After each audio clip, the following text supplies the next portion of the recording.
आपको याद है कि भारतीय सेना के ऑपरेशन सिंदूर का जवाब देते हुए पाकिस्तान ने तुर्की के ड्रोन का यूज किया था। भारत सरकार ने तब इस पर कोई खास रिएक्शन नहीं दिया था, कोई बयान नहीं, कोई धमकी नहीं। लेकिन 15 जून को प्रधानमंत्री नरेंद्र मोदी साइप्रस दौरे पर पहुंच गए। एक ऐसा देश जो तुर्की से नफरत करता है, एक ऐसा पड़ोसी देश जो तुर्की से बदला लेना चाहता है। ऐसे में पीएम मोदी का यहां पहुंचना काफी खास हो जाता है। पिछले 23 सालों में किसी भारतीय पीएम की ये पहली साइप्रस यात्रा है।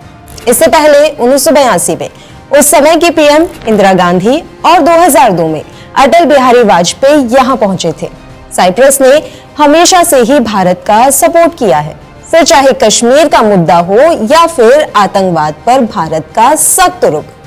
ऐसे में अब मैं इस वीडियो के जरिए आपको ये बताने जा रही हूं कि आखिर साइप्रस भारत के लिए क्यों जरूरी है। तो सबसे पहले आता है तुर्की के खिलाफ डिप्लोमेटिक बैलेंस।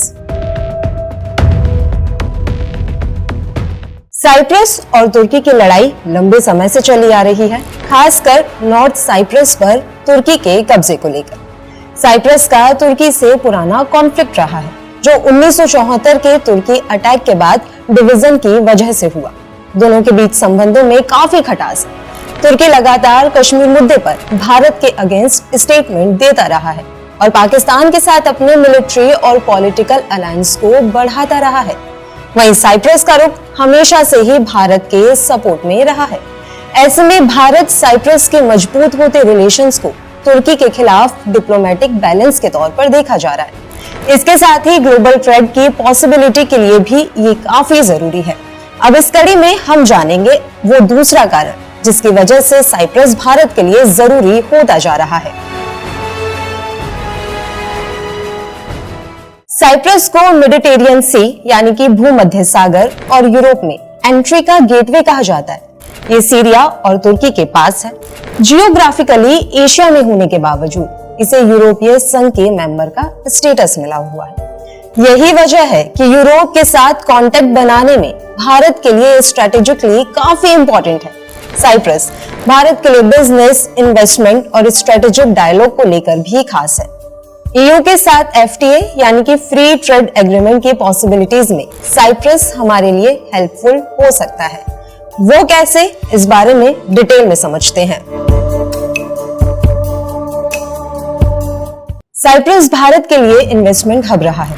कई इंडियन कंपनीज ने साइप्रस के जरिए यूरोप और वेस्ट एशिया में इन्वेस्ट किया है।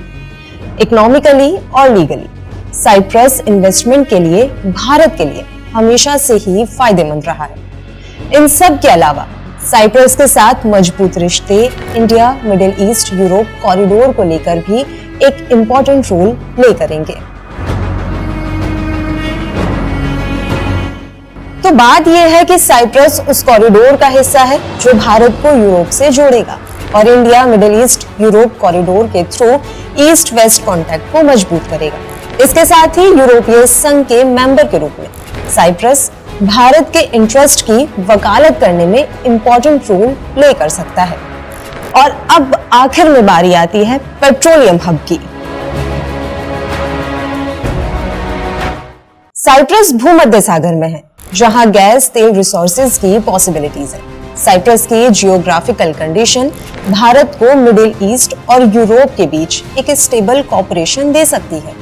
अपने एनर्जी सोर्सेज में डाइवर्सिटी लाने में भारत का इंटरेस्ट साइप्रस को एनर्जी शेयरिंग के लिए स्ट्रेटेजिकली इंपॉर्टेंट बनाती है।